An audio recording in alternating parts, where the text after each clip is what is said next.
All right. Hey, we're Hello. live. There we go. All right. What? Exactly. All right. So, hey, folks, I'm Testing. Grant. I'm the editorial director over at the Dragoons. And for this show here at the ACDC, I'm actually on camera instead of just, being a producer behind the scenes. But we've got Keith here. And so Keith Tracton is a designer, a gamer, a generally good dude, an occasional voice actor, and I think a spreadsheet guru or some weird stuff. Please don't say that. Oh no. Then people will hand me spreadsheets. He has at least 3 LinkedIn certifications that are spreadsheet related, and none of them that he actually wants.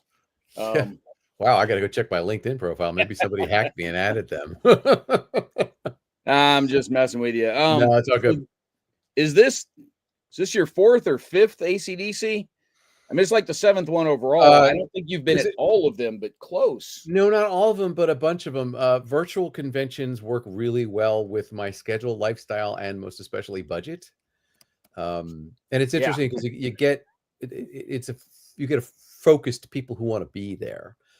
So having people come and listen to your pitch basically, but war game pitches are notoriously longer than other people's pitches because yeah. there's nuances and subtleties that fit into a framework of rules that unless you lay out the framework of rules first, it won't make any sense. And then somebody might say, "Oh, okay, that works now." Yeah. Yeah. I'm going to be glancing to the side a bunch because I'm keeping an eye on the convention on the side monitor here. Sure. But you're used to me ignoring you. Other folks are going to have to get used to me like looking off to the side in the middle of the conversation here. So I want to apologize in advance for that. I'm not cool enough to like mount multiple monitors right in my face, but um, I am up to like 5 different monitors on the desk here between my personal laptop and the work laptop and the external monitors and the music streaming machine. But I'm like one big screen short of being an evil scientist's lair. We'll get you So one of those 49-inch, curved screens. yeah, Um, yeah, because I won't work that big on my desktop. absolutely, absolutely. Yeah, But no, but I have a great time at the virtual conventions, and I do get to see other people's designs. I get to keep up on Herman, and I do get to show off the stuff that's running through my head and running through Tabletop Simulator. Um, and it's between virtual prototyping for Tabletop Simulator for Raider Drop Zone that is published and Siege of Midpoint Station, which is next up. And then working on the World War 485 air game, having a tabletop simulator prototype for that, which I forgot about until just a few minutes ago. I because I have a I actually have a physical prototype for that. It's one of those rare ones, and I treated myself. I set up the map, 22 by 34 map, and I had a fabric version printed, which wasn't cheap but is nice. no, that was the one um, you had with you at the fall assembly, right? yeah, Yeah, no, exactly. it looked really cool. Yeah, but that would never go in the box because it would be way too expensive. Stretch goals, man. Those are Kickstarter stretch goals right There there. you go, stretch goals. But when the stretch goal is 3 times the cost of the game, I'm like, well, maybe not. Yeah, fabric That part I maps, can't argue. they're expensive. They're nice. They're really nice. Yeah, For World War 85, we have the canvas maps for the monster maps for the volumes, and they're just so nice. yeah, yeah, absolutely. Yeah. Um, so yeah, usually, so for the last several of these, you were here showing off some World at War 85 stuff, whether it was Storming the Gap or Blood and Fury before it was finally released. Right. And either you and Jeff or you and Devin were kind of tag teaming on some of the games that you guys were showing off there. Right. Uh, before the World at War stuff with Lock and Load, we were talking about this a little bit in the pre-show. You didn't have anything published before that. I did, but it was Firepower Pass. It was the first game in my science fiction universe. Okay. It was a 3D squadron level miniatures game. That's a lot in one phrase, but did it work? Yes. Was it fun to play? My son and I like to play it. However, when you look at it, the rules needed a major edit, and I didn't know how to do that back then. This is many, many years ago. Yeah. And it needed a developer is what it needed. I have since become that in my own way.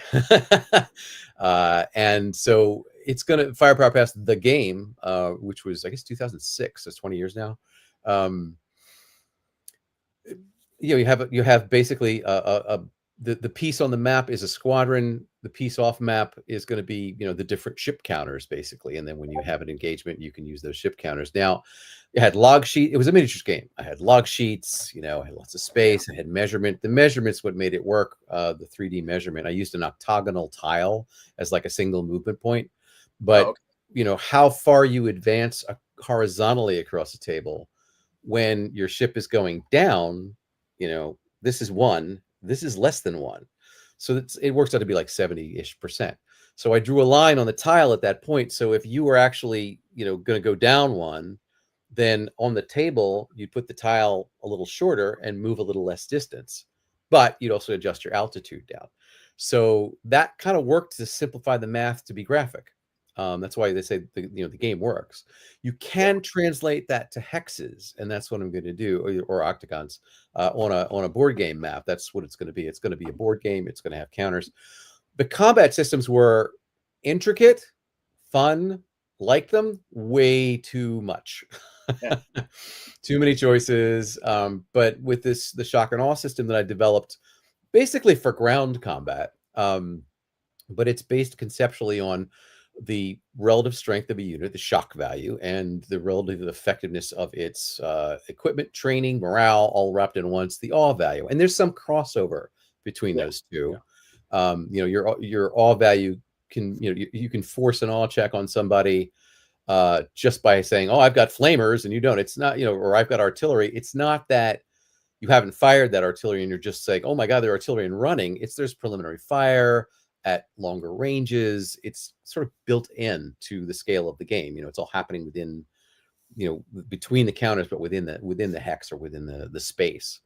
Firepower Pass, I've been having some discussions actually recently because I snuck in a prototype of using the shock and awe system for the ships in Firepower Pass. And so again, when I say ships, the squadron's on the map, the ships fight individually. They're in some sort of holding thing, unless I can figure another way, like a stack, which could work too. But naval ships work out like ground ships. So the main factors in the shock and awe system are the shock value, your strength, the awe value, which is sort of your morale. That's a percentage versus, the shock value. And then there's the size and whether it is a shock unit or a support unit. And shock units are defined as they're the major fighting units. Mm-hmm. Support units are smaller. They can be just as strong in terms of firepower, but they don't have the staying power if they get stuck in the front line. So they generally support.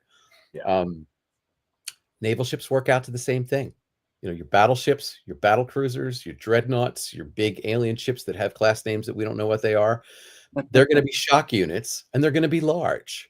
And then you get to your cruisers and you're like, no, cruisers aren't really frontline units. They are support units. So you classify them as support. Anything below a cruiser is a support unit, your carriers. But then you can bring into play things that most games will say, I'm just doing the capital ships down to cruisers because I don't want to deal with the numbers of things. But I like to bring a real world flavor to science fiction stuff, and it works the other way around too. A naval task force is a task force. Think of a modern task force. You've got the carrier in the middle, for the U.S., and you've got, anti-aircraft cruisers, missile cruisers, destroyers. You have a pattern of support, and they all have different functions. On a science fiction environments, you've got your battleship. You have mixed squadrons, basically. So the miniature that you might have on the map to represent the squadron still would be the biggest ship. It's a battleship squadron, so it has a battleship or two, and it might have a dreadnought to support it, and it might have a carrier to support it. The carrier has squadrons. Those squadrons are now support units. The squadron itself will have, light attack craft, its own fighters, basically, based off of all those ships, but kind of grouped together.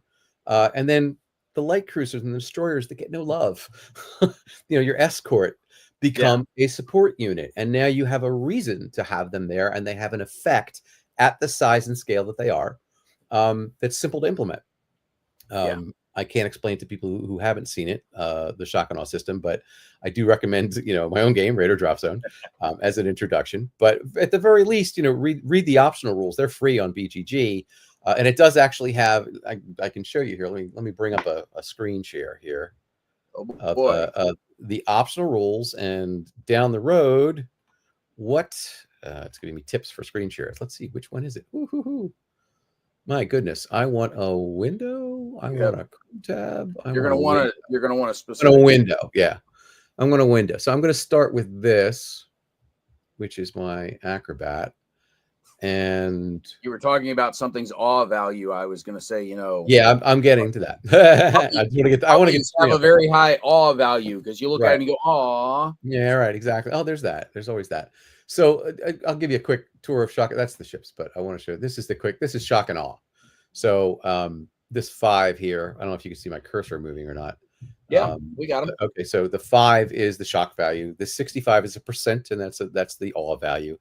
The size pips are at the bottom, and then if it has a gray bar, it's a support unit. Those are the 2 main subdivisions of units in that. Now, if we go, this is for Raider drop zone. This is straight out of the rules. If we go to the optional rules in Raider drop zone, and these are available, this is what Firepower Pass ships look like with the shock and awe system. And I can actually zoom in.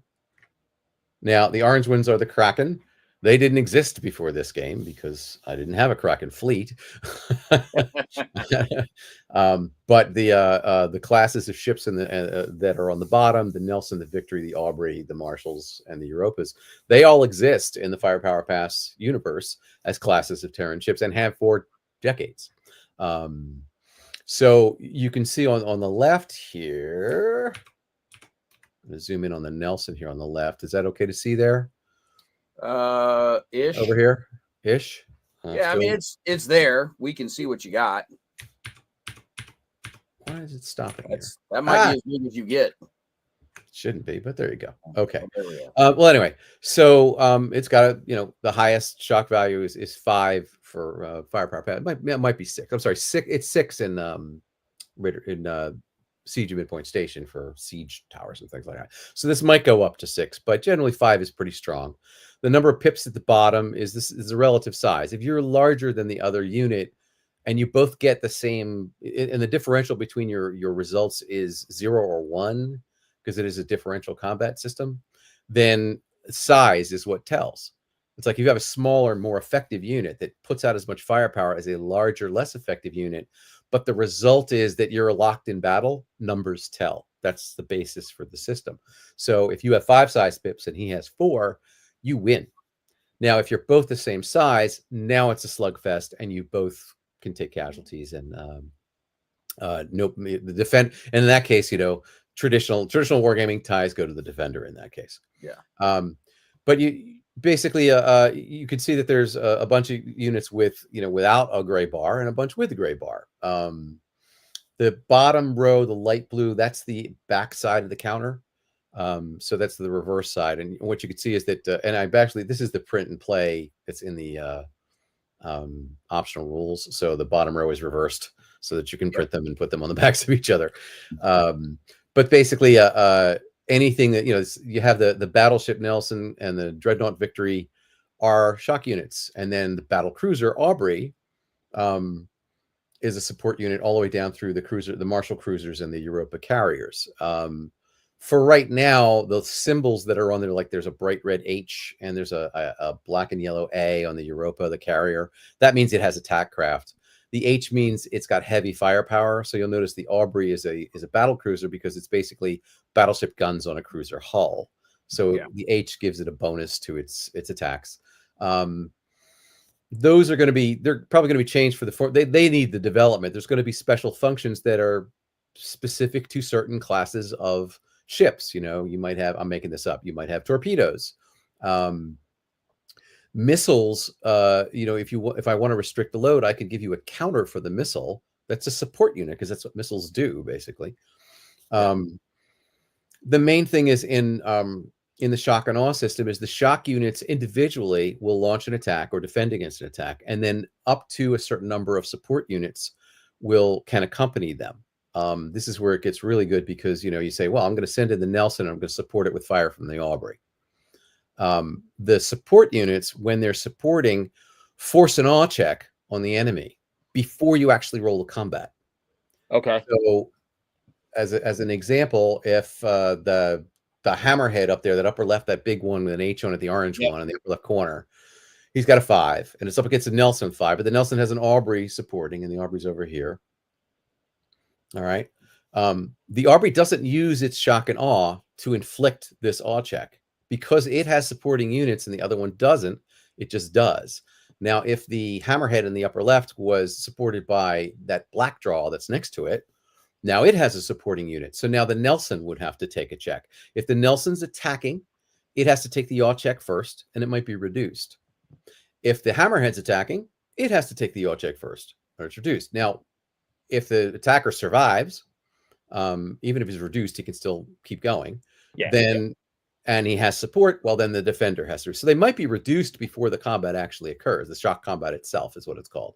And then you would, roll the shock value. And shock value is very interesting because that 5 is the number of 10-sided dice you roll. There's a little mini table that goes with it. And the lower you roll on that, you would subtract from your result, and the higher you would add. Each die has an effect. So, and you make it anywhere between -2 to +2. But what's it modifying? So that 5 is not just the number of dice you're rolling, it's also your base result. So I've got 5 dice and I'm starting at 5. Let's say I roll those 5 dice and 2 of them say I get a +1. So now I've got a +2. So now my 5 becomes a 7. The other guy rolls and he's all of his 5 dice, and most of them are no effect, and 1 is a -1. Now he's a 4. So now I've got a 7 to his 4. The differential is I win +3 because I rolled higher. And then you check the table to see what a +3 does. +5 or higher, and you've eliminated the enemy. +3 actually is a pretty serious result. I would have reduced the hammerhead. And his black draw would have to make an awe check. Sometimes the result is so it's not strong enough to do that, like a +1 or +2. You would not reduce the hammerhead. You just roll for him, and you'd ignore the black draw, and nothing would happen to him because he's a supporting unit. So he's not necessarily in the front line with the hammerhead. Yeah. Supporting the flag. And that's the way the ground game works. That's because when you translate combat into shock and support, it seems to be fitting each genre I'm applying it to. So I'm sticking with it. Right. So what were some of the inspirations for that system? Is there a particular system out there that inspired this, where you were kind of poking around and going, this is close, but if I do this other thing to it, then it's great? Or is there something else out there that you just sort of pillaged wholesale and said, that's a great idea, I'm stealing it? I'm gonna honestly say this is my idea, developed over many decades. My light just went out. Ooh, can you still see me? Yeah, you're there. Okay, there we go. So this is based on a metrical assumption, if you will, because the numbers don't just come out of nowhere. I was playing around with how to do a combat system, and I was starting with the results-based system. And I said, well, you've got this elite unit. How do you rate an elite unit versus a regular unit? It's not that elite units succeed every time. And there's a lot of games that will, if you're an elite unit, you never lose. I'm like, let's look at the history of elite units. They do a lot of amazing successes through the years. Rangers, whatever it happens to be. But when they fail spectacularly. Yeah. And it's not their fault. It's not their fault. It's just they're in very dangerous situations. But part of me is like, all right, well, how do we account for the times when they don't succeed? I said, well, let's take a reasonable number. And I started with 70% and I reduced it to 60%. Assume that your special forces unit is a strength of 5. It's very good. It's going to roll 5 dice. Assume that 60% of the time it's going to get that 5. So this is where my mini table came from, because the table says if you roll a 1 on one of your dice, you get a -2, and a 2, you get a -1. That's 20%. At the top of scale, you get the 9 and the 10, and the +1 and the +2. That's the other 20%. That's 40%. The other 60%, your result of 5, your base result, doesn't change because they're really good, and 5 is strong. So 60% of the time, everything that they can control is going to be a result in a 5. Now, if I have, a huge number of untrained troops, I might have something that has a very large size, but say they have a strength of 2. Well, 60% of the time, they're going to get a 2 because that's as good as they are. The other 40%, they might have a bad day and be a 1, or they might have a good day and be higher. But putting that into a die roll, they roll 2 dice. They're not going to get that much worse, but they start worse. If they rolled 2 ones, they'd be -4. Now they're at -2. That's bad. Put them up against that same elite unit, which is much smaller, but has a 5 and has a bad day. It goes down to a 3, but 3 to -2, which is the differential, is +5. And +5, as I said before, is a kill. Yeah. It balances itself, and we tested it and tested it. It started with a Civil War game. Everybody has a Gettysburg game. I got one too. It's in the background. I have maps. Not this guy.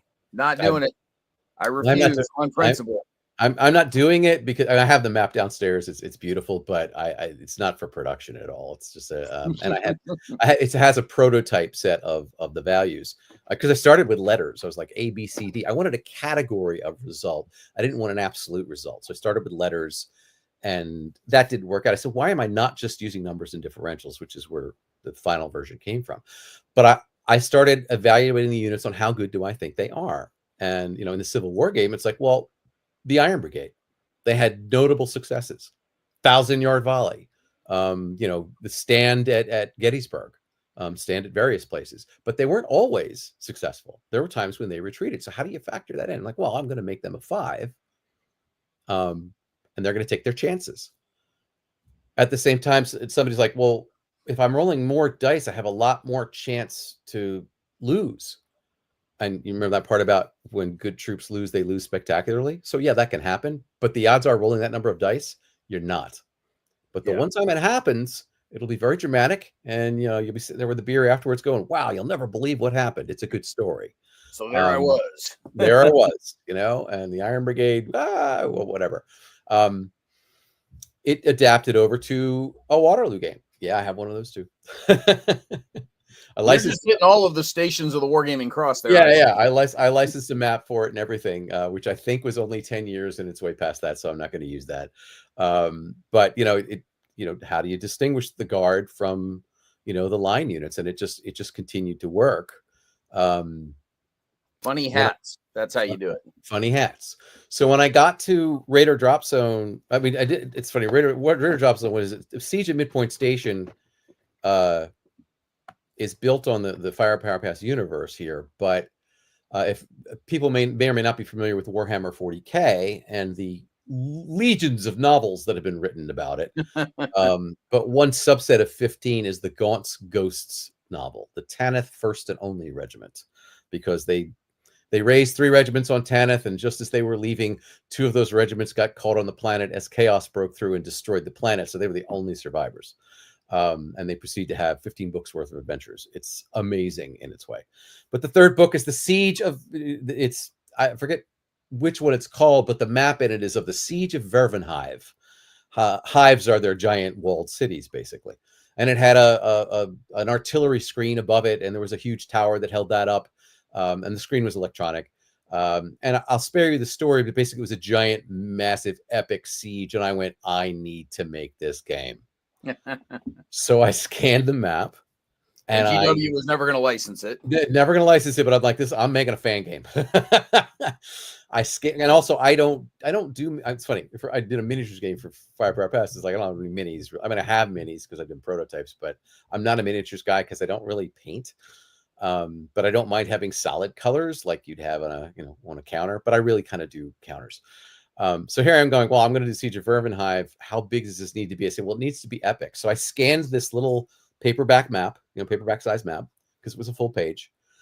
And I know enough about printing and desktop publishing to be dangerous, because I've kind of known about it my whole life. My grandfather was a printer. My father was a printer part-time. I've been in desktop publishing since like 1987. So I'm right there with you, dude. Yeah, there you go. So I took the map. That stuff at the college level, just as a result of learning it the hard way over the years. I admire you, because I don't think I could teach it. I just kind of do it. I blew this map up, and I'm like, how big does it be? Well, what were epic maps? This is what, 2015-ish? So, well, 2 full-size maps. That's an epic game. So I made 2 full-size maps. I made this thing. I still have it behind me. And it was the actual Vervenhive. And I'm looking at this going, Now, I do terrain on maps differently. I like to have a realistic looking under map, contour lines, building walls, whatever it is. So, but I when I make a game, I want to be able to see the terrain around the stack, not under the stack. So the contour line, you know, you've got your Gettysburg contour line map. You can see the contour lines and everything, but that's not necessarily the terrain in the hex. So I will do a terrain analysis, and it takes a while because you got to go hex by hex. And I'll say, all right, if this hex has more than 2 contour lines, it's a slope. If it has more than 4, it's a hill.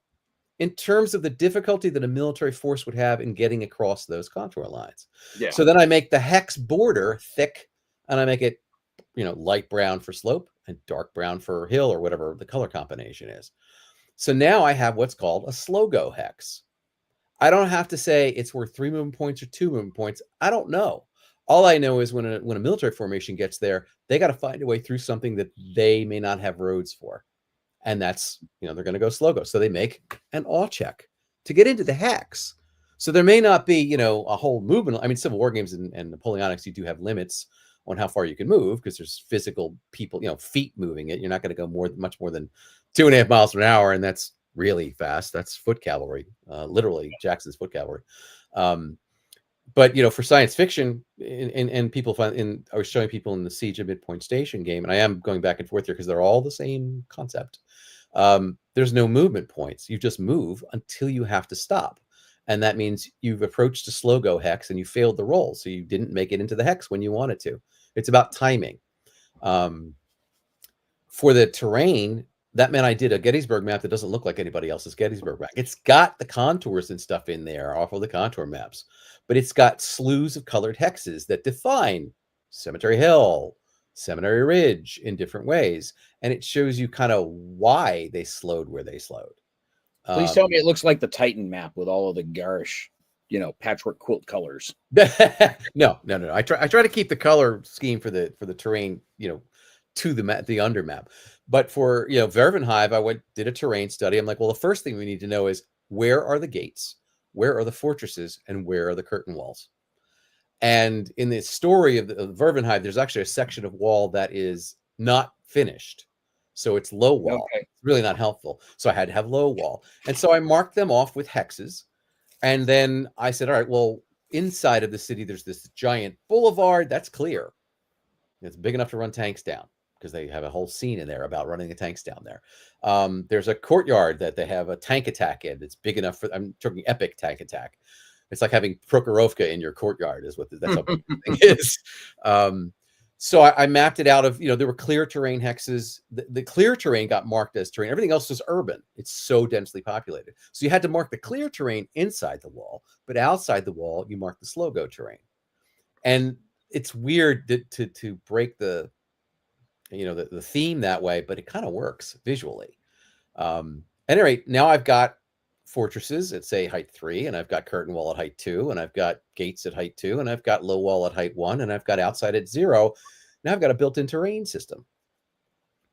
So I threw that into the combat system. So the difference in heights between your terrain gets added to your, you know, your differential. Easy way to say, I'm at 3, you're at 0 outside on the wall. I'm going to get a +3. And as you know, anybody who's tracked my example that I did earlier, that's a lot. Yeah. Simple ways to do things that have always been complex for me. Built this massive game, started making counters. And this is back when I actually did print and mount them and cut them. And I will never do that again.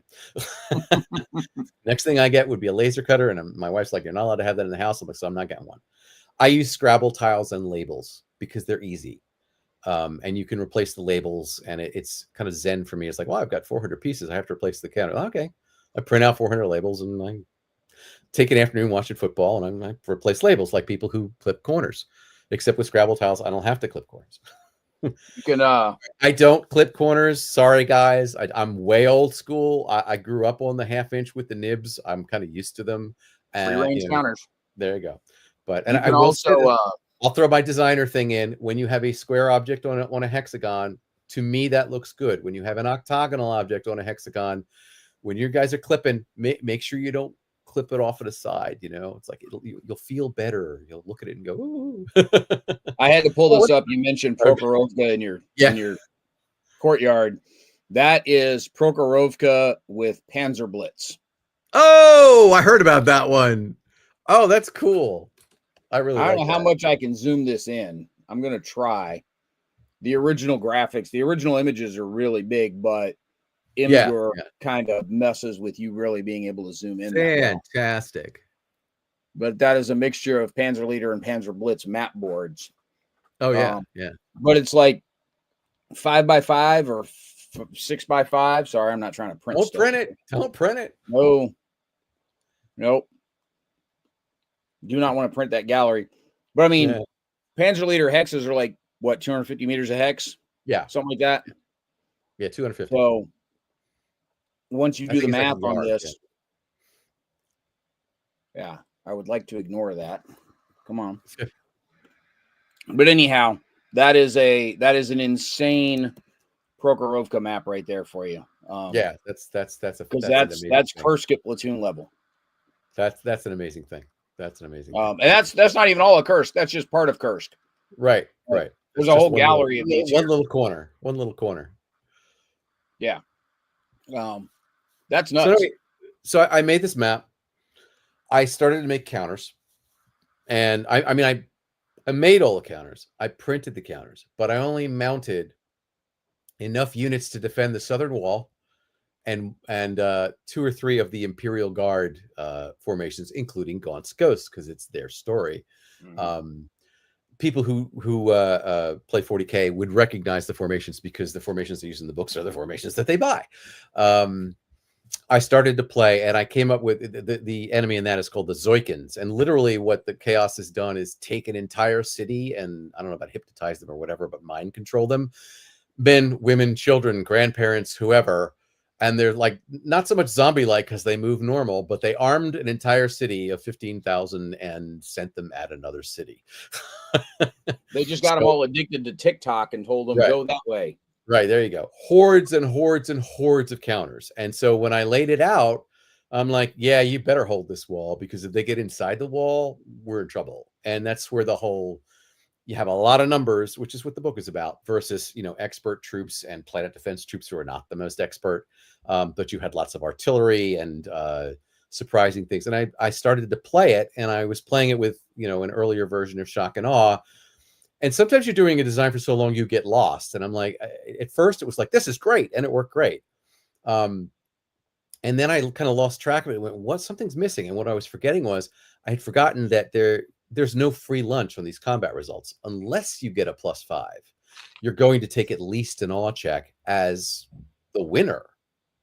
These are operational games. The scale says both sides are fighting, not I take a shot at you and I can get a freebie. That's what makes it grinding. That's what makes the casualty so high in some cases. And I picked up on that. I was like, I picked up on my own mistake, and I'm like, oh, wow, okay. And suddenly it took off like a rocket. And then I'm like, okay, how do I do this for publication? And that's when the siege of Midpoint Station started. Like, well, I need a map.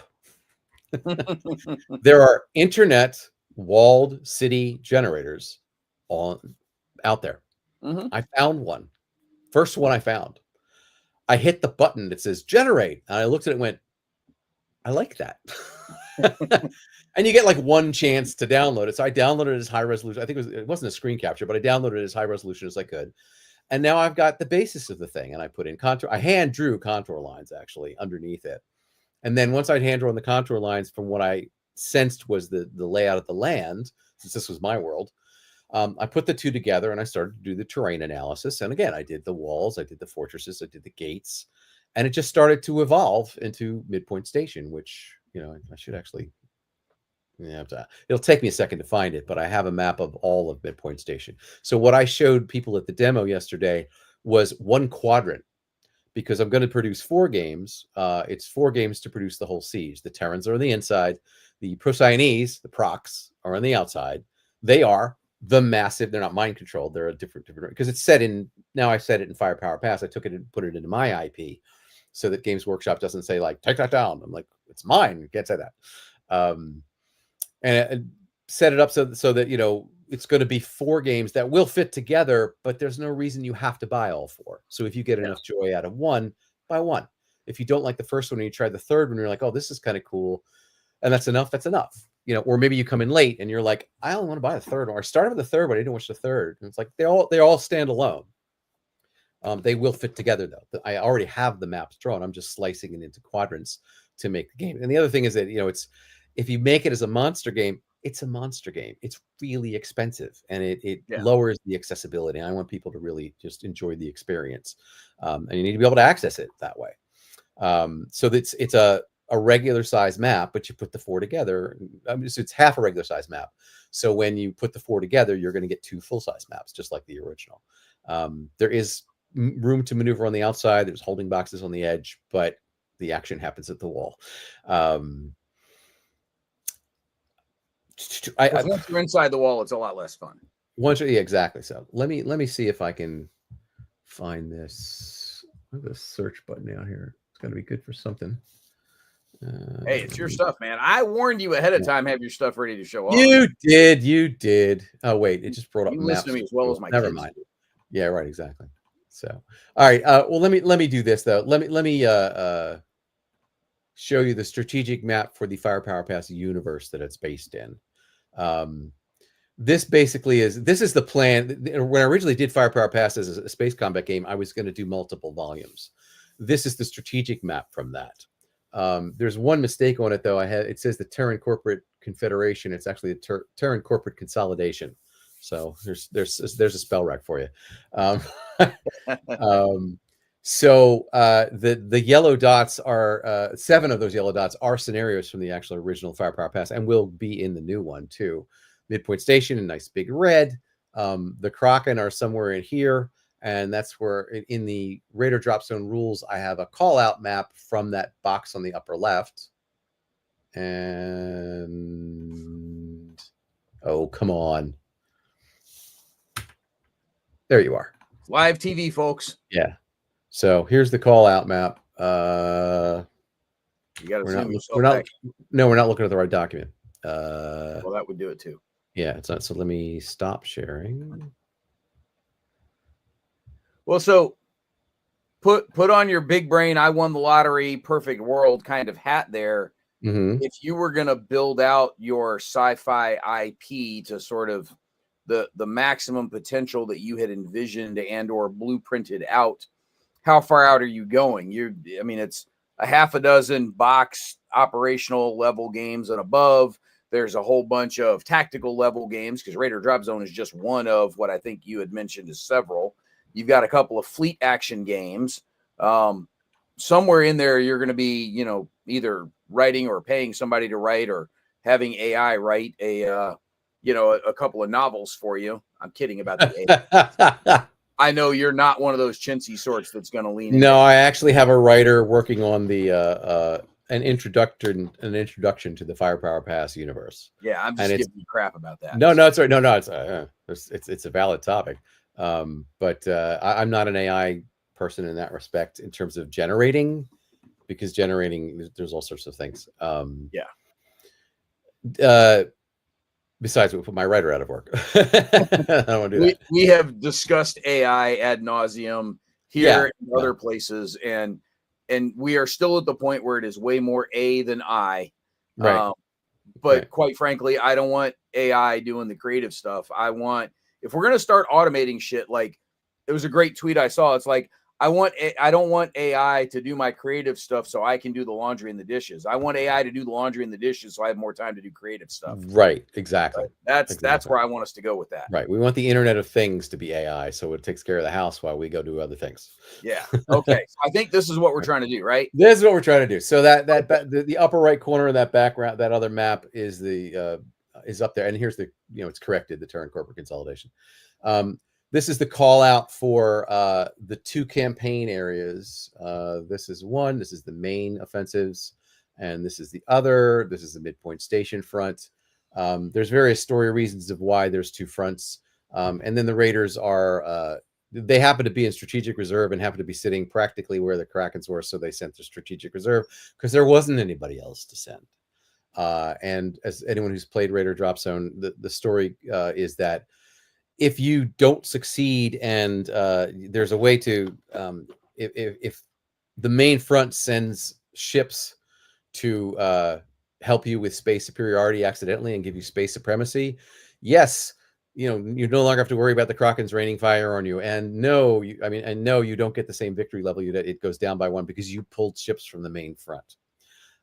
That's how desperate they are. Because you needed help. Right. So the conceit is that the reason they have to, the Krakens are sitting on the supply line for the Midpoint Station campaign. Where exactly it fits in terms of where the siege is happening, I actually reserve the right to pick that time because there's, like I said, there's 3 or 4 sieges at Midpoint Station. It trades hands a couple of times.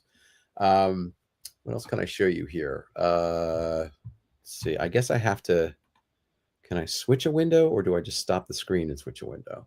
Let's try it and see. Switch a window. See what happens. All right. So I'm going to switch to that. You'd think we'd have tested all this ahead of time, folks, but you'd be wrong. No, you'd be wrong. Unless you've just been around us for a while, in which case you would have expected this. But at least I know how to stop the screen and immediately restart it. So let me go do that. Cool. Screen. And I shall be ready to add it to the stream from here. Mm-hmm. And I'm going to give you this. We're going to take a little bit. Oh, to quote the AI from Notebook LM that everyone makes audio from, let's do a deep dive. Yeah, no kidding. Hey, so you just real quick, you mentioned that, some of this was heavily inspired by some GW things. Yes. And as our buddy Jim likes to refer to it as the toy catalog with a rule set attached to it. Yeah, there you go. But are there some other sci-fi franchises that, if you didn't outright pillage, at least inspired some of the things that you were doing here?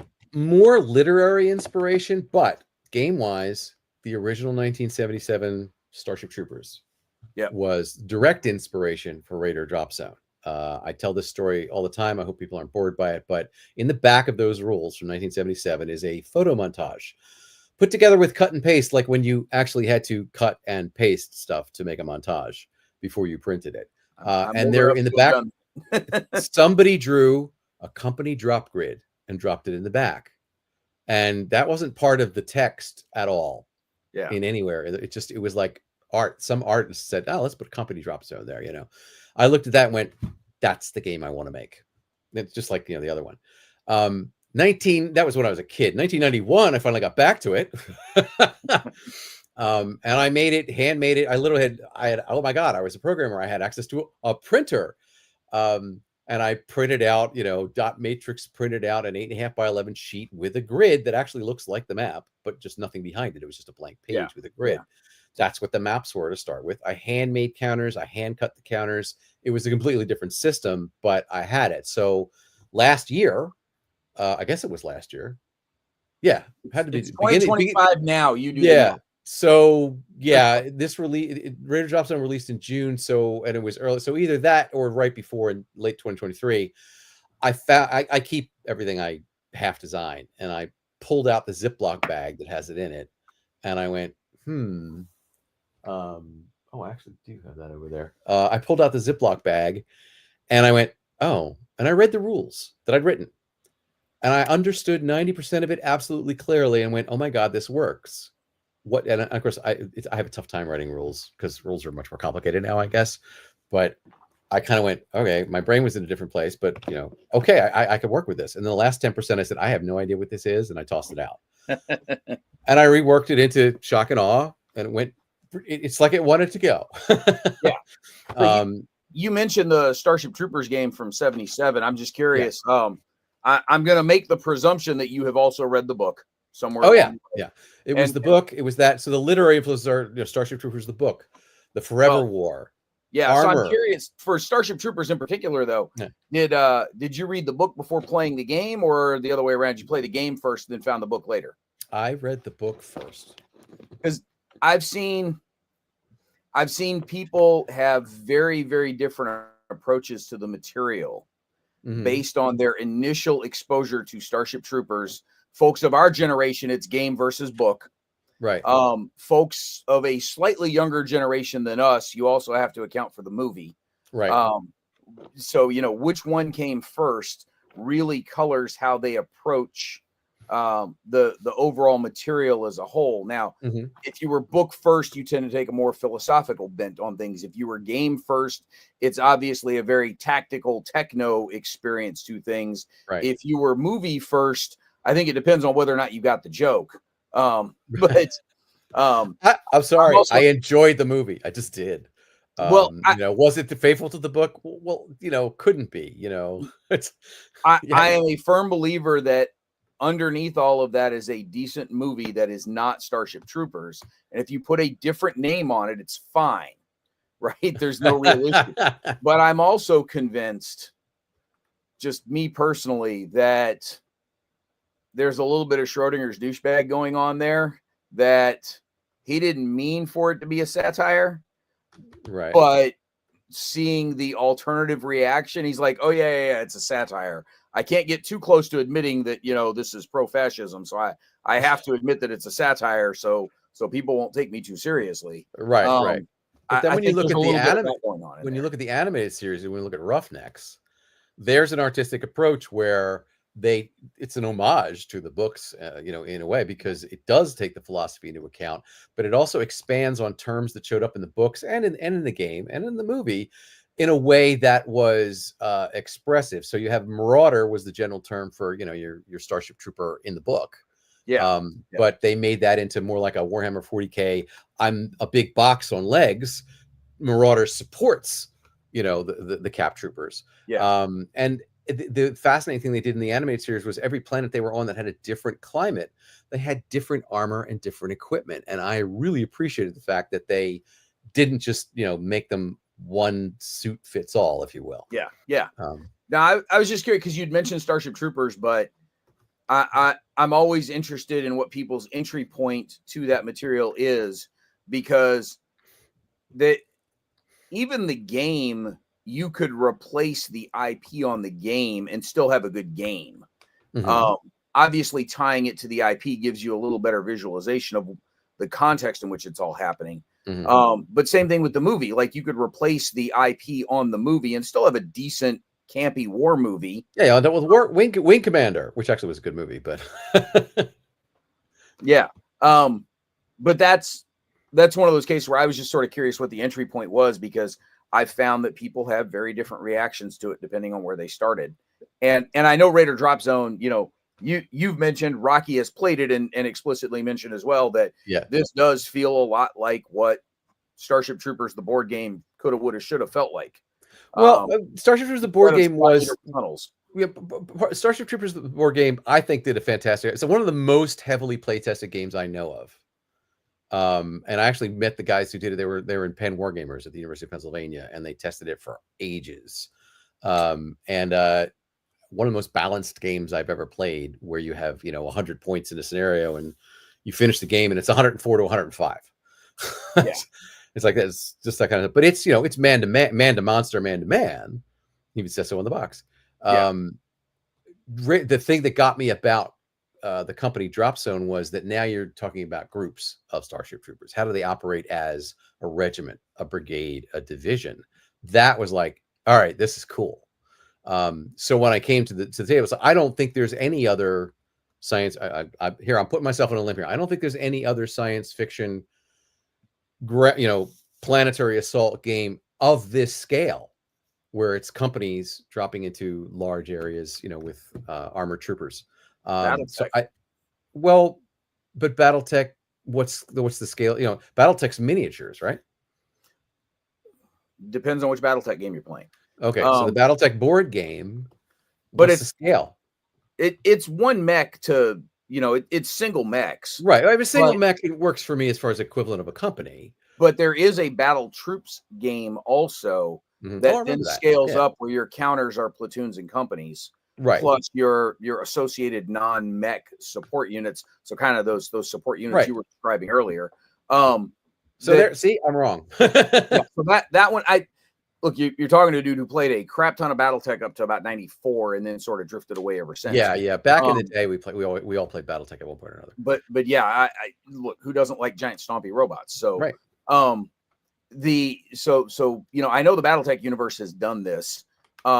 If you give me long enough, I'll think of a couple others. I'm pretty sure the FASA Renegade Legion series had something similar to that. I It do actually came have up on the I do discussion have last night. I do have that. I do have that. I have Centurion, Interceptor, and Leviathan. I don't have the ground combat. I mean, no, Centurion's the ground combat one. Centurion's the ground combat. Yeah, I have that. Yeah. So So I know that one connects through varying scales. I'm not sure how well it scales up or down within each of the different facets of. I think that was back in the day where it's like once you set a ground scale, if you stuck it into the fighter scale, which is the next one up, Interceptor. Yeah. The interceptors are moving too fast and the ground's moving too slow. Yeah. Which is, when we don't design it together and have some sort of integration, yeah, you're going to get that. But I would also say go take a look at the I don't know the answer, but I would say take a look at the Striker system that the GDW. Oh, I played Striker, but that was miniatures. Well, okay, that was Traveler miniatures. But here's the truth. Any miniatures game can be turned into a counter game by simply making flat miniatures. You'd think that. I've talked to a lot of miniatures guys who don't want to play counter games. They like the measuring part. No. And look, that as we've joked many times, for the minis guys, the arts and crafts are a relevant and important part of that hobby for those guys, and that's fine. Oh, yeah. Like, I'm not knocking them for it. Please don't take that as derisive. No. I'm very impressed by the things that they can do. I don't have the time for it in my life. Yeah.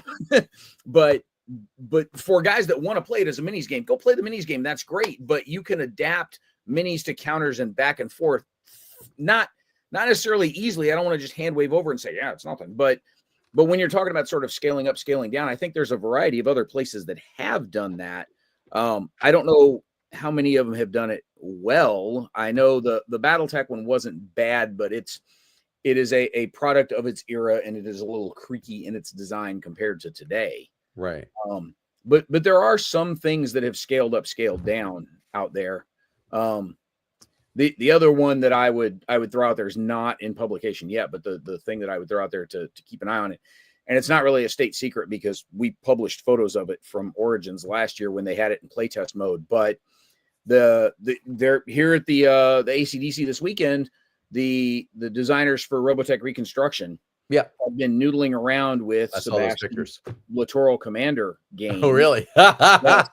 So they've taken the Littoral Commander game and actually done a sci-fi mod for it that includes, point of interest for you, the actual aerial drop assault. There you go. It's got separate map grids for each elevation as you're dropping through the atmosphere, and the varying hexes as you drop through the atmosphere are color coded to the different drop zones. So when you're way high up, there's still a lot of variability that you don't know exactly where they're landing. And as they come further down into the atmosphere, the multicolored hexes start to get more singular.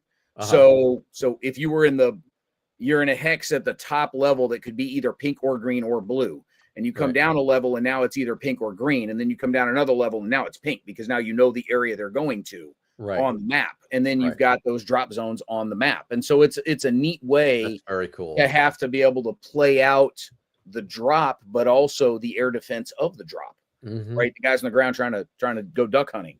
Right. So there's a couple of different folks that have done some weird stuff out there for it. That again, these are all mechanics that can be adapted to different IPs. The IP, you want to feel like your IP, so you got to pick the right mechanic to do it with, right? Yeah, a lot of it is flavor, though. I was talking with one gentleman just the last Raider Drop Zone game, and he was discussing how he prefers to have a system, and I was explaining to him how Shock and Awe is a system, but you still have to customize it for the narrative that you're trying to tell. So the Shock and Awe for Raider Drop Zone is different than the Shock and Awe for what will be Siege of Midpoint Station, is different than the Shock and Awe for Firepower Pass, because they're three different categories of game. For me, I was trained on conceptualization, which is how you take a project and you give it its core and its backbone, and it comes from entertainment, but it applies to any creative project, and war games at their heart are a creative project. So the concepts are very clear, but but you kind of have to stick to what the concept is. But it's like, it could be, if you get artistic about it, it's like, oh, the color, the texture, the pace, the sound, that kind of stuff. For a war game, it comes down to unit scale, game scale. Everything else hangs off of that. That's why you kind of have to, in a historical game or quasi historical, like World War 85, you have to know how big a hex is, and you relate everything to that. And if you break that, because say tanks move, I can move if I move this M1 at 40 miles an hour, given the scale and the time in World War 85, I can go 125 hexes. Yeah, but would you? And that's the game design thing, is how do you model behavior? So shock and awe is about, well, how do you model the behavior of, I'm not going to say human groups, because obviously you've got aliens, of groups of troops, which have a different morale, like a mob mentality, than individual troops would have in, say, a game like Sniper or Lock and Load Tactical, where they're squads. Squads are different than people. It's a spaceship. What is it? It's like an equipment with a group inside. So when you group it by, is it a group? Is it an equipment? And see how they fit together, you get the concept for the game. Firepower Pass, the spaceship game, I've got ships grouped as squadrons, but the individual ships matter. But the individual ships have a crew and a crew value, which is the all value, basically. Yeah. How well they do, how well things happen, reload faster, boarding action, you're always going to use that same value. It simplifies it down to that concept. Raider Drop Zone, it's different because they're company scale. Siege of Midpoint Station, I call it epic scale, because it really is this sense of, the city of Zoika is coming after you, and they're just procs everywhere, which is what it'll more feel when all four games are together. But because there's you build in a system that says the procs can bring units back faster than the Terrans can, because the Terrans they don't have any reinforcements really. You have to pull them from another front. So when you have all four games linked together, the odds are that the connection rules are going to be like, you don't get units back. You have to pull them from another front, which will, it's now your commanders are going to have to work together. So there's a lot to it, but yeah, concept of game scale, for games is game scale and unit scale, and everything else hangs off of that. If it doesn't make sense for that game scale, and then, for historical games, you have metrics that say, well, how far can you shoot? And the argument is, well, is that right? I'm like, oh, what do you want me to do? But you can match that to say, all right, well, the range of this is 3,750 hexes. How does that convert into 150-yard hexes? And then you get your range. Then the question is, well, how effective is it at that maximum range? Oh, well, it's effective the whole way. I had a conversation with somebody about, they're like, this missile, because they came from the defense industry. This missile, it hits every time. I'm like, wait. Does it hit every time, or is there like a very high percentage? He says, oh God, it hits 80% of the time. I said, aha. That's not every roll time. A die 10 and a 9 or a 10 and it doesn't hit. That makes it a game. Otherwise, why play the game if it hits every time? So you use real world statistics, and you find out that things are not as effective as they are. And that's why we end up with the messes that we're in all over the world. Yeah, no kidding. So you're talking about scaling stuff. In terms of the scale at which things happen, and how far can it shoot, how far can it move, how big are your hexes, all that kind of stuff. By the time we've got legitimate space flight that doesn't take us 4.5 years to go visit our nearest star neighbor, and we've got actual, the technology advanced enough to do a lot of the things that we imagine in these sci-fi games. Most space combat is probably happening beyond the line of human sight. So, this isn't the Enterprise and the Klingon cruiser or the Romulan warbird like shooting each other with direct fire where they're close enough to almost ram each other. Right. Because you're talking weapons that have range, beyond visual sight and pretty far sensor sweep capability for extended targeting. How do you scale the game apart? Because you were talking about some of the squadron level space games that we were talking about, capital ships and such back at the beginning of the conversation here. How do you scale it such that it's still a fun game, but you're not just, it's not a tennis game of just ground strokes from the back line of the game that folks are actually, closing to some reasonable distance to shoot at each other, and not just hiding along the edges of the map board, playing long range missile tag. So the hexes in Firepower Pass are, I think they're a tenth of a light second or something like, I don't know, 50,000 kilometers, which is not a tenth of a light second, but something really big. When you're at that scale, and you have to assume that the science fiction weapons have advanced enough that you can shoot at a range. Yeah. But the heavy emphasis is on weapons that can transport themselves through what's called in Firepower Pass tack space. So everybody has a warp space. Ours is called tack space. It's how you get from planet to planet, but there's a limited technology to take a smaller object like a missile, and it's called a blink missile, basically. You fire it out of your ship, it hits tack space in the general direction of its target, and then comes out of tack space, because if it stays at tack space too long, it will be in the next system. Yeah. So it's a micro jump, if you will. And then once it comes out of tack space, it has to reacquire the target, and that becomes a game in itself. And that's where you can justify point defenses and lacks and timing. It becomes a more conventional problem. For ships weapons, spinal mounts. You've got a spinal mount. People with spinal mounts, big pun, and my ships have spinal mounts on them. How do you predict where your shot's going to go when he's so far away? Well, any science fiction gunshot is a question, and maybe Chris Woof could answer this better on his show, but you basically have to put a volume of firepower into the predicted area where he will likely go. So it's like a cone, of the probability of which way he'll go. You put as much firepower as you can into there and hope for the best.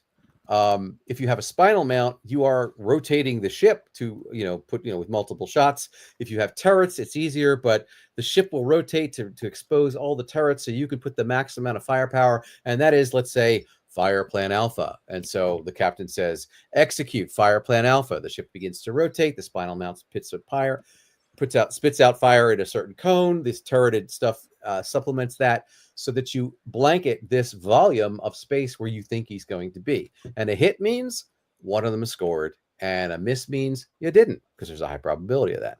Yeah. So what it does is it keeps the die roll in the game. How do you do a modifier of that? Really simple, because doing that out with guns, it's the farther you are, the harder it is, because the wider the predicted cone of a ship going is. So all I did was say, all right, when you fire your guns, it's -1 for every hex past the first one. So, because it's like you have a limited range. You can't stop a bolt once it's in space, but your modifier will go to the point where you're not going to do anything, because you just don't have the high enough probability to actually do any damage. That solves one issue. Missiles, the way you get, the smaller the target gets. Right. Missiles, it becomes a question of they'll get to the target, but then they have to reacquire, which means there is time for the defense to a layered defense, which is part of the fun. The first thing that happens is the light attack craft, who are out there first, shoot up as many missiles as possible. Then maybe the escorts shoot up a bit more. And then the point defense guns and missiles take the last layer. And you're doing those three things, especially for it's really good for game dynamics. The defensive player has a lot to do, and they like what they're doing. The attacker, it's weird. I found it when I first laid it. We have this layered defense where, defense can make 3 die rolls. Attacker just says, I'm throwing 20 missile points at you, or whatever it is. And they sit there and they kind of watch. Yeah. Oh, yeah. And the guys at first like, oh, okay, got 10 left. Okay, good.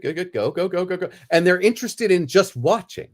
Yeah. The defender's like, I'm firing off as many missiles as I can. And then you see how many are left. And then the attacker gets to roll damage if he actually gets through. But that dynamic is good. Any dynamic in game design for me that keeps both sides engaged during a combat, that will keep people interested in the game. Yeah. The last 10 minutes of this conversation, I keep thinking this really needs to be on Chris's Starfleet Tactical show. Yeah, that question was definitely Chris's Starfleet Tactical. Well, we talked about it years ago. Yeah, well, and not that it's not stuff that I don't find interesting or anything. I absolutely do, but Chris has a greater knowledge base than I do to really dig into that and ask smarter questions than I'm likely to. Well, he knows the answers, so I ask him the questions. We had a conversation specifically about that years ago. Okay, look, these are sci-fi games. Nobody has the answers. Right, nobody has the answer. Well, I mean, if for me, it's like bridging it off of you kind of take what happens in reality and then extrapolate it to, well, what if the technology were better? Yeah. So in Siege at Midpoint Station, I said to the guys who were watching in the demo, I said, there's no lines of sight for your artillery. You just have to be in range. It's like, well, somebody's got a spot for them. Well, yeah, there's thousands of nano drones. Ukraine, take it to a science fiction level. There's nothing but drones in the air. They're in swarms. They're individual. They're small. They're large. Then there's ships, boats. If a unit retreats, it's like, well, how does it go from the wall to the holding box in one move? Because it gets on ships, boats, and gets out of there. It says Mayday, Mayday, Mayday, and get me out of here. Because they've taken casualties. So there's not a lot of them because they've taken casualties. That kind of thing. But not not having line of sight for the artillery.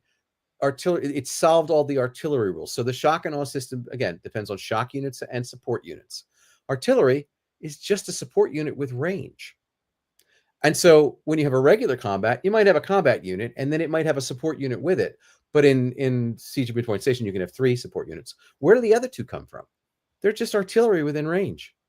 They salvo, and they might use ammo because they use tremendous amounts of ammo to do this. So that's one thing. So are these all one can see. Terrestrial artillery, or do you have orbital artillery? Do you have off-planet artillery? Do you have neighboring planet artillery? All the above. All the above. In Siege of Midpoint Station, because it's on such a large scale, and the various chunks of the wall and gates and outside bastions have their own artillery, and there is no line of sight. They absolutely. It comes down to you get. They're sort of events. And you hold on to them. You know what they are. They were cards originally, but to save money, I said, well, let's not use cards. Let's just put it on a player aid as a table. And it works. But you have 2 of them at any given moment. And then once the main part of the turn, which is called the assault phase, is done, the person who is behind the curve in terms of initiative, which is referred to as behind the curve. Initiative, if you win the initiative, you have the edge. So you're referred to as the edge player. And you get edge points. And you spend them in the assault phase to do various things. I won't spare you all that. This next phase is the counterattack phase. And that means that the person who didn't have the edge gets a limited ability to counterattack in some way, shape, or form. But that comes off of one of these 2 events that you're holding on to. Well, a bunch of those are artillery from the Hammer Bastion, which is the main objective, from the Western guns, which are on the south side of the map, from the landing. There's a landing field behind the wall. The Western guns on the south side of the map. Yeah, right. Whatever it is. It's the western side of the whole city. I was going to say, you give directions like my wife. Oh, there you go. Or there's like one's the Flak Hill guns, and the Flak Hill is on another map. It's not in the game. So, but yeah, and then for the Procyanese in this particular one have space superiority, so they get orbital artillery, and when that hits, it's nasty. But you're in a city fight, so orbital artillery is sort of like a sledgehammer in the middle of trying to sew something with pins. I don't know. You get my gist. It's there. It's really effective. And if the shield, there's a shell shield. It's electronic shield that keeps things out of the city, not the walls, but within the city. It can fall, and if it falls, everything's exposed to all of those things that have no line of sight restriction, including the orbital artillery. So that's sort of one of the objectives, but that's sort of random. I was going to say, let's step in here, just a slight change of topic, and let's be commercial shills here for just a second. Raider Drop Zone is currently available from Blue Panther. Yes. And it's Keith's Games. It's not like it's some publisher that happens to use Blue Panther. It's right. That's why I put the K-Track Design, because that's me. And don't go looking for K-Track Design. That's just my email address for now. Eventually, things will change. So if I'm not trying to. It started to share your to change your name there. So we're pulling this back up so folks can see. So that's your Raider Drop Zone cover there. Yeah, this is the color for the solitaire rules, but it's basically the same cover for the rules. Yeah. But this is sci-fi tactical ground combat. This is Terrans versus Kraken. There is an underground component to this. It is that shock and awe system that you described earlier today. There's about a dozen or so scenarios in the box itself, right? No, there's 3 scenarios, but because they have a semi-variable order of battle, they will never be the same twice. Okay, gotcha. Yeah. For some reason, I thought it was more than that, but no, it feels like that, but no, it's only 3. See, it works. But there are a couple of different maps you're on simultaneously, because you've got the subterranean levels as well as the regular levels, and then as battle happens, the stacks of counters move off onto the separate battle mat that you line up and do your thing on. Mm-hmm. And look, you can either get Keith to teach you, you can just read the rules and figure it out from there. But or you can show up at the fall assembly and let him teach it to you in person. There you go. If I get him to drag his ass to Origins, I would, people. I'm still working on it. I'm leaning on it. I started GoFundMe for Keith to go to Origins. There we go. I have lots of history with Origins before it moved out to Ohio. Yeah. Well, but that's where we are now. And that's all good. Friendly confines for you to come. Right. For you. I will say this: there is a third map. There's 3 maps to this. There's a near space map because it's a vertical game. The Terrans are coming from space. Because the Krakens are a secondary front that is being fought over actively by the few Terran ships available and the Kraken fleet, which is just small enough to handle that. You don't have those counters. It's a die roll to get space superiority in each of the regimental drop zones that are on the map. But the Terrans can go from the surface to a regimental drop zone across the near space map much faster than go across the surface and drop down somewhere else if they need to. So there is this vertical component. Also, when they lose units, if they successfully make it back to that map, because they may not, they may go straight to the limited units box, they can be reconstituted to a certain extent. Their cadres can be reconstituted into fresh units, and then you have to get them back to the surface. Also, the tanks, there are tanks in this universe, like real tanks. They don't use combat drops like Starship Troopers do. They have to come down in transporters. So they start the map in near space, and then you have to transport them down. Thank God, because tanks with parachutes is just dumb. Yeah, there you go. Speaking as a former tanker, tanks and parachutes are dumb. So the inevitable question now that Raider Drop Zone has been commercially released and people can go buy it, when's the next one come out? I'm shooting for having files, a prototype done in about 4 or 5 months tops. Is that gonna be Midpoint Station though? That's gonna be Midpoint Station. Okay, you're looking for something else? Well, no. What I was wondering is so Raider Drop Zone is your tactical level, whereas Midpoint Station kind of goes up a level, right? That's it goes up a level, yeah. So what I didn't know is, do we have another tactical one that is Raider Drop Zone in a different place or in a different setting, or somebody other than the Kraken, or some other fight going on using that same system at the same echelon as Raider Drop Zone? To directly answer that question, no. To indirectly give you more information, I had a discussion with somebody at my last demo, and we were discussing applying the system at the same scale to something else. So that's in there. But that went as wide as, well, I could do shock and awe with World War II. Yeah, here comes Waterloo. Yeah, here comes Waterloo, right? Yeah. Well, I mean, I have those, but it's like, there's a lot of those. I want to do the unique ideas first, and then I'll get back to those. Everybody has to have those. Everybody has to have a Stalingrad game. It is a legal requirement that if you are a war game company, you have to have a Stalingrad game. Right. It's like, if you're an English actor, you have to play Lear, when you get older. That's just the thing. Once you played Lear, you can do anything you want. Yeah. But yeah, so the system itself, and now on the operational level, that's also a possibility too. But like I said, there's 4 games in that to make that one campaign, that one strategic campaign for Midpoint Station. So that'll be 5 games with Raider Drop Zone, and then we'll see where we go from there. I think after that, I'm going to shift over to Firepower Pass itself because I want to shoot some ships. And somewhere in there, you need the role-playing game, and somewhere in there, you need the Carcassonne Raider Drop Zone adaptation. Somewhere in there, you need role-playing game I have already. Yeah, you need the Ticket to Raider Drop Zone, Train Connector, Strategic Pathways adapter game. Right. What else? Shameless plug. I have a role-playing game. It's a system. It's for games masters who like to kit bash, or creative in and of themselves. It's called the Visor system, Vizor, and it's on RPG. What is that? RPG Outpost is what it used to be called. But War Game Vault's RPG side. Drive-through RPG. Yeah, it's on Drive-through RPG. It's like, I don't know, $10. Yeah. It is a system. We tested it for 30 some odd years. Works really well. It dispenses with a lot of numbers. It's a narrative system. You have a character that you run from one single piece of paper. And it's not like, where you have one single piece of paper with 30 different entries. You don't. Yeah. So this is only slightly tongue-in-cheek, just because I've known Keith for a little while now, and we've had some of these discussions. I'm going to set the line at 23. Are you above? Well, I'm going to set the line at 22 and a half, right? are you above or below for prototype unpublished designs in varying states of completion? Ooh, that's tough. I'm below, but You're not below much below. 22.5. But not much below. Okay. I have Gettysburg game. I have a Waterloo game. I wasn't asking for an inventory. Oh, that's the fun part. I was just just because we've had these conversations before. Yeah. But every time we have it, I'm like, I'm thinking of all the other stuff. I literally wrote two sheets of paper out with ideas for stuff. Like the Napoleonic thing was, called Sharp's Army. Gettysburg, don't steal my title, is Gettysburg 4th of July. It was fought from the 1st to the 3rd, right? Yeah, I know. Okay. No, I'm sorry, it wasn't 4th of July. I forget my own game.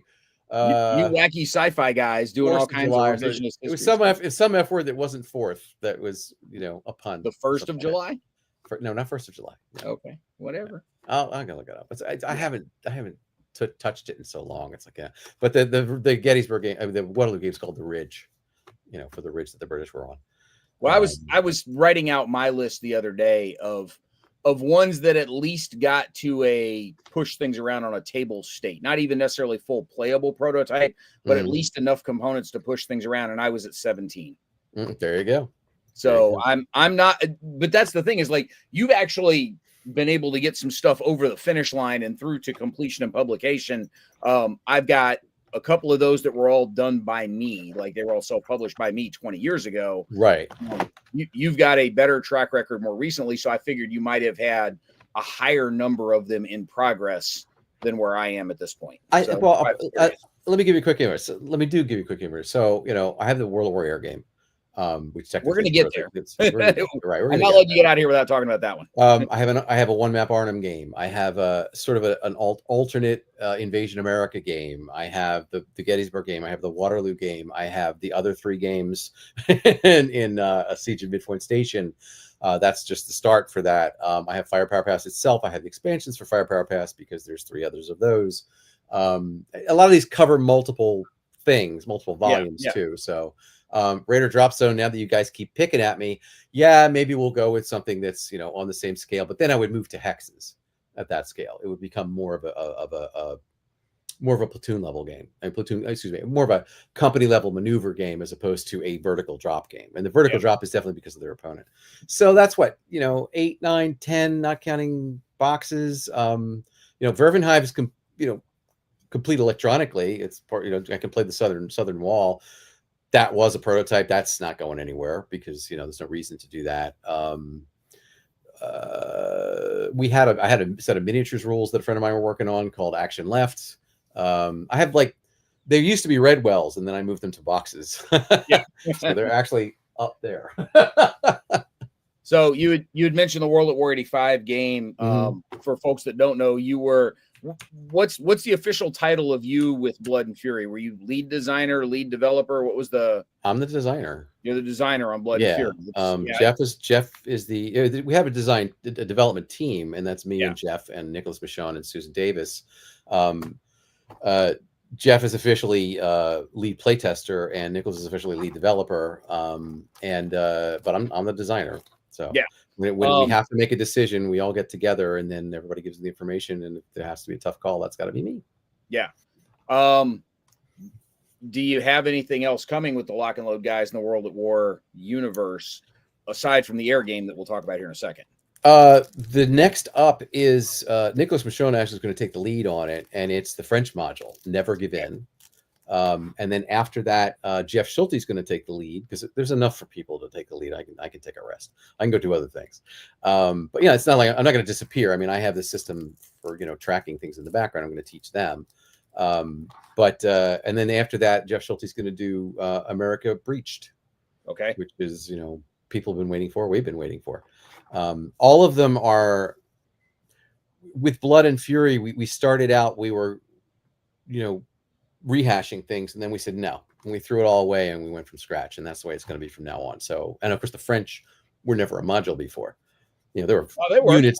There were units in there. No, not for World War, the old World in War. Defiance Defeat. And that wasn't Defiance. There was. There was a that was Lock and Load Tactical. Was it? Yeah, Oh, Heroes of I guess I'm Defiance. getting mixed up. Yeah. That's it's got to keep the scale straight. That's squad level. For World at War, there was no French. There were French units in a couple of the different modules, I think. But I'm going to look because I'm convinced that like this was actually there, and I'm not completely nuts. I really could have remembered. I really could have swore there was a French module for it. There's a French module for Lock and Load Tactical called Heroes of Defiance. Yes. There was. But there was that. Not that. And this is not that. No. And I goofed on the name there for the game. Hold on just a second. Yeah. I would hum Jeopardy music, but I don't want to inflict that on people. So Paris is Burning. Paris is Burning. Oh, there was Paris is Burning. No, you're right.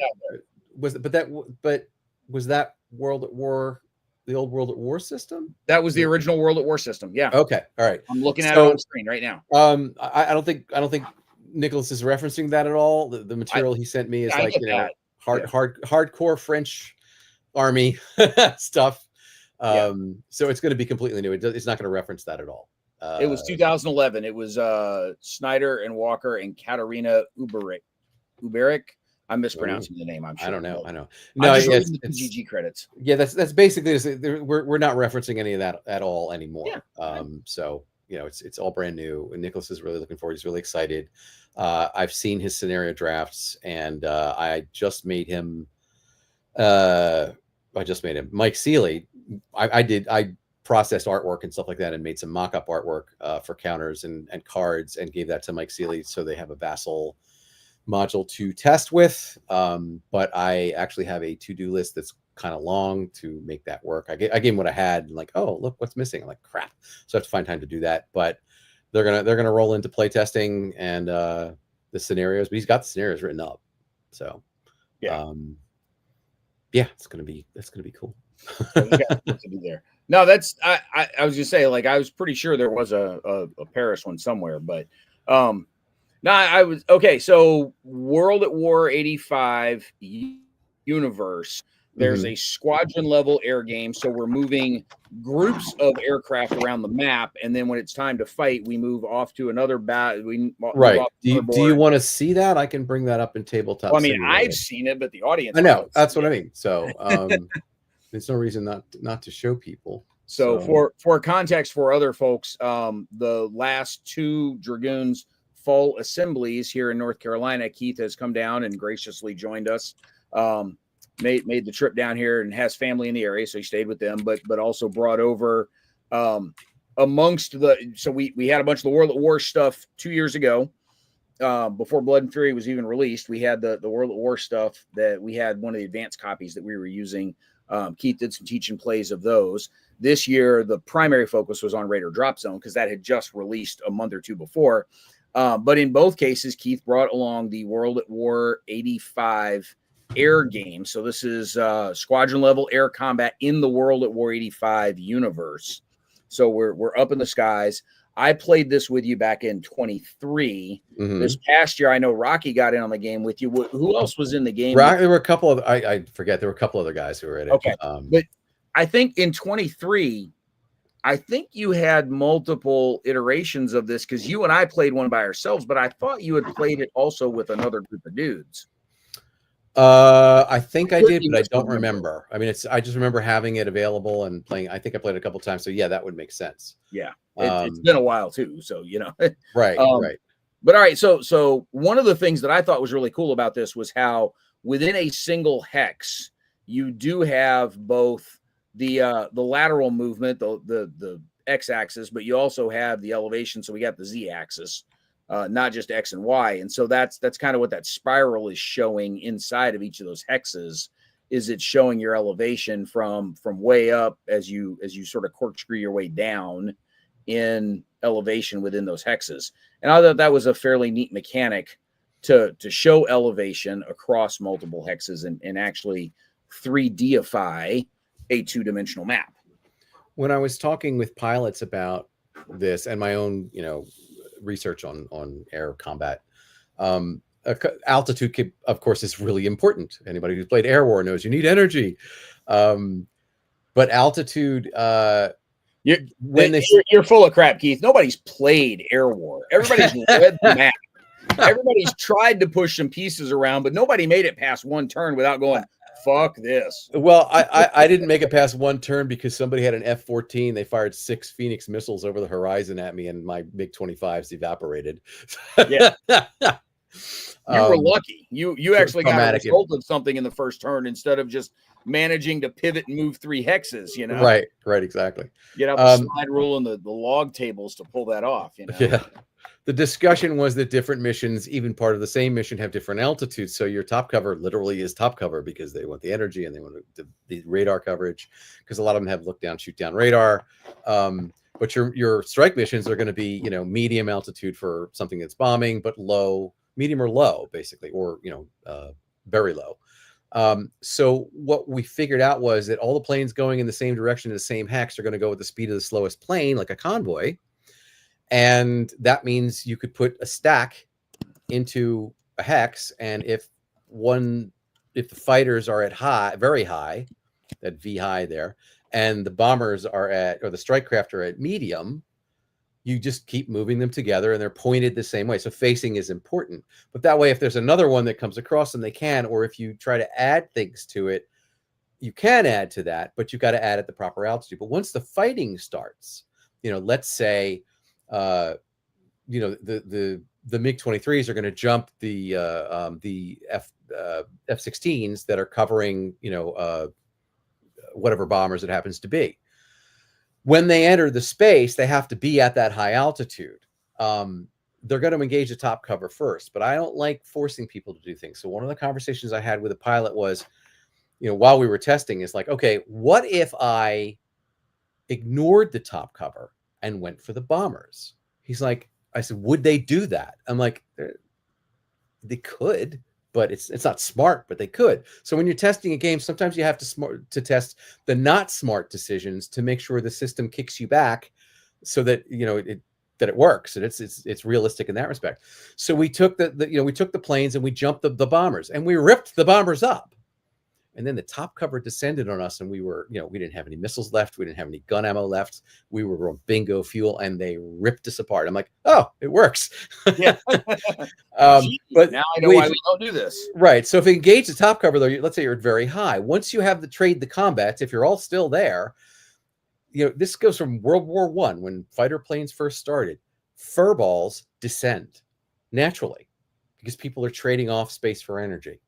So even in a jet fight, gravity kicks in. Gravity kicks in too. So all I do is say at the end of that very high combat, because it has a limited number of rounds, if anybody's there, now you move that whole chunk down to high, and you will gradually descend. The higher you are in this game, the farther you can move, and that's something I was discussing with pilots too. You go up to very high because your fuel efficiency is so much better.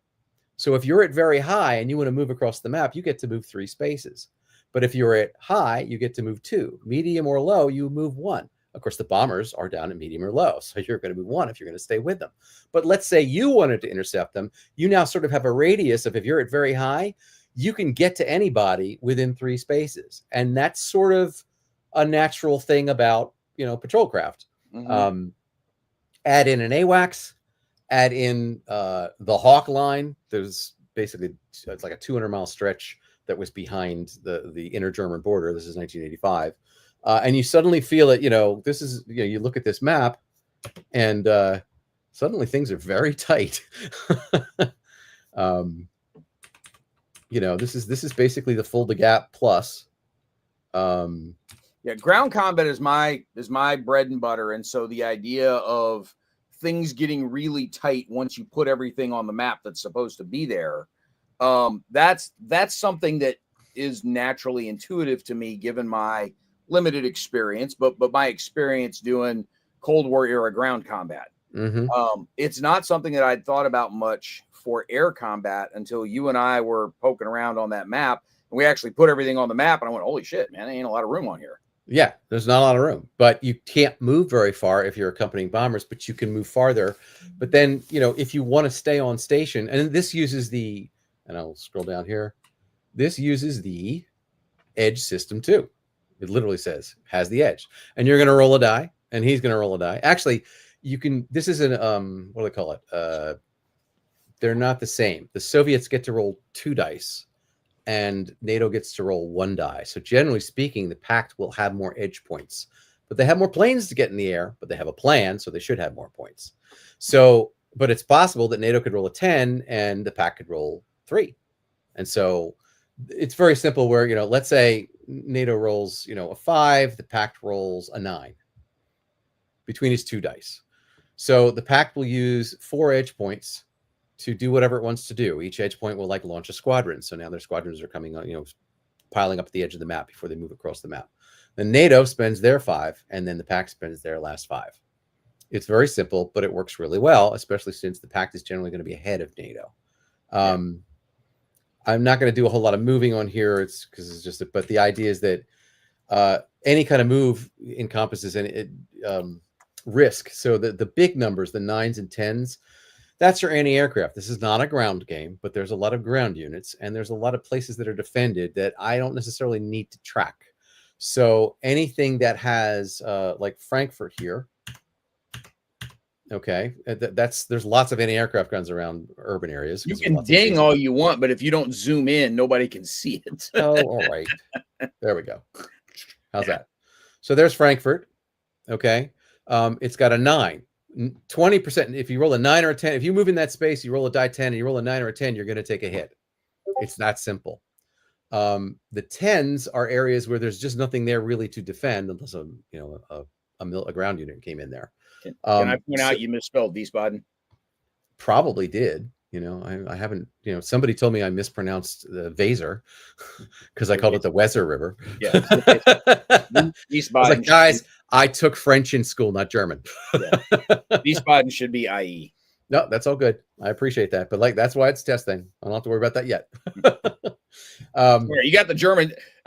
I'm not even the best German speaker here this weekend because we get Jan, who's actually a native. But right. But I also have a touch of dyslexia, so the odds are I typed IE or thought I did, and it ended up it happens all the time. Yeah. So that the entry areas turn out to be, this is such a small stretch, but these base directions basically let me do this. So this here, the British and the West Germans and the Belgians and the Belgians and the Dutch and the Americans from England all come in, always enter through this hex because this is such a small map. The West Germans, it's their country, but most of their bases are focused to the northwest. Most of the U.S. bases are focused to the west and the south. All the Canadians are in the south there, about down where their troops are. The French are mostly south of here. So these entrance areas make sense where you're always going to bring the French in here. And then for the pact, they've got all of East Germany, So it works. And then the Czechs are down here because the Czechs are always in that direction. Because I checked the map for the airbase locations. There's exactly one airbase that is, and actually this is not the version of the map that has it, but it's up by Paderborn here. And that's where the Harriers are based. The Harriers are based in Germany on this map. Everything else is far enough away, they come on the map. I am bummed that Czechoslovakia hex down there isn't number 1-2, where you can go check 1-2, check 1-2. I like it. That is crushing to me. That is personally damaging that hex row is hex row 10 and not hex row 12. It's just an accident if I had to get some sort of ID. I know. I get why. I just trying to be funny and fail. You're right. It's be funny. It's be funny. What else can I tell you real fast? The battle, when you have a squadron, it's basically a half a squadron because my discussion was, nobody commits the full squadron unless it's an emergency. So if this is destroyed, it's going to end up, back here, and you're going to send in the other half, but you're going to notate that you only have half the planes left. And then the second time it's destroyed, it's going to go away permanently. So it's tough to get rid of units, but on the map, you can be flipped to this side, and it's not. So aircraft, the front side is the tight formation where everybody's compact and flying together. It's easy to control. You can concentrate your fire. But if incoming fire comes in, what do? You split. So this is a loose formation. And that comes into play on the data cards because there's just not enough of these. Oh, not that one. Sycamore F1. On the data cards. So when I am on my Here we go. When I'm in my tight formation, these are my values. And this is my value when I'm clean. In other words, I've dumped my drop tanks. I've dumped my missiles. This is mine when I'm loaded. It's much less in terms of effectiveness when I have my missiles and I have my ammo. And then this is just a note of if it has a beyond visual range package, it's, you fire that off as an extra bonus. When I'm in loose formation, you notice my values go down. So there's the number of dice there. That's 6 dice. That's 3 dice. That's a significant, change. So you have these 4 statuses of tight, clean, tight, loaded, loose, clean, loose, loaded. And these are prototype cards, so there's stuff on here that doesn't even apply anymore. But and then you have countermeasures in the upper right corner, which is basically dice again. So it's a World of War 85 system because the number of dice, and then you have it to hit, and there's a lot. The values are in a die 10 system instead of a die 6 system. So I'm rolling 6 10-sided dice in this case to roll a 6 or better. You'd be surprised how many times you miss. But when you hit, whoever you're firing I wasn't surprised. It was me rolling. There you go. Whoever you're firing at is going to roll a countermeasures die to mitigate one of those hits. And it's easy to do that. They just have to make a pilot rating, not any kind of defense rating other than that. And you find out things on the way the metrics worked out is like your F4 has a countermeasures 3, but your F16s have countermeasures of 4. They're rolling 4 dice. They very rarely get hit. Yeah. And that's their thing, is they have the countermeasures to go with the firepower. Then you find out things like the MiG-23 is decent because it has a countermeasures of 2. And what's the one that has nothing? There's something that has nothing that I was surprised it had nothing. Oh, here it is, the F4. Doesn't have any countermeasures. Yeah. So I'm like, oh, yeah. F4, so, man, what do you want? Right. So are there pods, this and that? That's for development. And I think this is going to go to Nicholas for development because he has some friends and colleagues who are French fighter pilots who flew F1s in 1985. Yeah, we'll leave that to you. So they're going to go over the stats again. This is just my preliminary take on stats, basically based on Harpoon, because it has that kind of detail. There's not a lot of sources that have that kind of detail. And then the order of battle, these are the types of squadrons, not necessarily the number of squadrons. These are all the types of squadrons.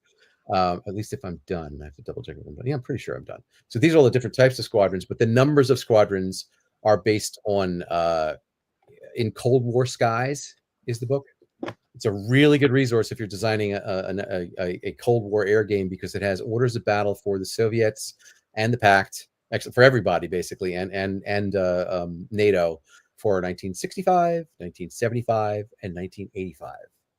And you're like, well, just point me at the number of squadrons, which is part of the reason why this is a squadron level game. Sorry, squadrons versus regiments. The Soviets are regiments, so they'll put a half regiment in the air.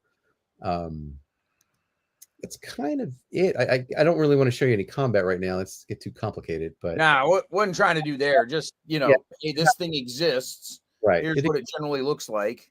Here's your battle. Surprise is a huge factor in detection. If you detect him and he doesn't detect you, you get surprised. So literally, you get the first shot. Otherwise, if you're mutually detected, it's simultaneous. And both sides can, I could have 3 of my guys surprise you, and you could have 1 of your guys surprise me, even though I got the jump on you, because that happens locally. So it's a way of building in what's happening locally with the overall rolls. And yes, there's an AWACS roll that helps out.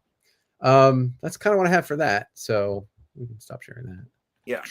Well, we are getting close to hitting time here. So I did, if you got some one over the world thoughts or comments you'd like to make about overall design that you're working on, things that that you've been futzing with, or larger philosophical ideas you want to throw out as a bit of a closing thought here, now's the time to slip them in before we turn the lights off and somebody. Okay. Well, the wife still handed me a things to do list, even though she knows I'm running a convention this week. Yeah, I have to do stuff like right after this. That's going to take me a couple hours.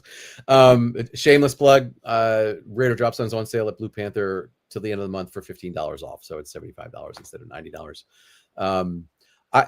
I'm just trying to play. I'm getting faster at doing this, which is my main thing. Raider Drop Zone was my fastest design from original idea to completion. the next one is going to be faster because I'm writing rules as I go, but I will get to a point, and that's going to be soon, when I go, I have all the rules, I just need to organize them. And that's usually hard for me, but I have help and tools that I didn't have before, that are making me feel very comfortable with getting the rules done very quickly. And then I have the player aids. Yeah, that's why I say 4 or 5 months. If it comes in earlier, that'd be great. The sooner I out there, the better. I only have to do 1 or 2 prototypes between me and Blue Panther, because I need to see every physical component and finalize it. Yeah. And the last time it took 2, and that's only because he very kindly, for the first prototype, printed me a canvas map for the planetary, and I'm like, thanks. I didn't ask for it. He just printed it for me. I'm like, thank you. He's like, yeah, I threw it in. I'm like, oh, that's very nice. He's a really nice guy. Yeah. Steve's a blast, man. I love that guy. Steve's amazing. Steve's amazing. And but then I went, I do need to see the paper planetary surface map before I can approve it. And I had a couple of rules tweaks, so he printed. I paid for another prototype, so it didn't take much. And then I just went straight to press. I'm going to ask this question and say, without going into too much detail, risking that you're going to go into too much detail, but this came up the other day on social media. I think it was on Blue Sky where I saw the discussion that somebody had made a comment, and it was Amabel from Hollandspiel who was reacting to it. Mm-hmm. And the question was sort of, at what point in the ideation process and thinking about the game design are you ready to actually put physical pieces together to start pushing things around? Because for Amabel, her reaction to it all was kind of have to have a pretty complete game in her head before she's ready to start committing things to physical artifacts. Whereas other people are like, I get this idea, I'm just going to start making stuff and I'll add to it or subtract from it as I go. I am very much I gotta understand how this thing works. I don't have to have all the details nailed down, but I got to understand the basic flow of it all before I start making pieces and parts to play with. Where along that spectrum do you fall? Are you ready to make pieces as soon as you got an idea, or do you need a pretty fully formed something? I don't need it fully formed. I need to have a gut feeling that this is something I want to do. I have enough ways of prototyping physical pieces that I can get them pretty quickly. So if I really want to do that, I'm going to do that first. And a map. Once I have pieces in a map, I play the game, it's in my head. So it works it out. And then when I start to commit to paper, now I've if I have enough rules that I forget them, I commit to paper at that point. So the answer is really right in the middle. I do need a map and pieces, but usually it's like, let's say I want a World War II game with shock and awe based on a World War I shock and awe game based on Belle Isle Wood. Oh wow, I should do that. Go, okay, well, the Marines need to be more fluffed up, right? Yeah, there you go. Yeah, it's I like all the Marines that have been part of my my gaming journey. So I say, all right, well, let me go look up the order of battle. Once I have an order of battle, now I want to make pieces. And then it usually comes with a map. For Ervenhive, it came with the story and a map, and then I made a map, and then I made pieces to go with it. So I want to make that stuff because I kind of have a system built in, and then I adapt it. So I sort of have a shortcut. That's why I say I'm in the middle. I already kind of have a way I like to approach combat. That takes half the battle out of it. I don't need a new combat system for every game. I just need to adapt the one I have. Yeah. Was that short enough? No, yeah, absolutely. I mean, that's one of those conversations that can go a long way if it needs to. But was kind of curious where you came down on that. So, all right. So yeah, at this point, I think we've sort of hit the end of the discussion here, and are ready to wrap this up.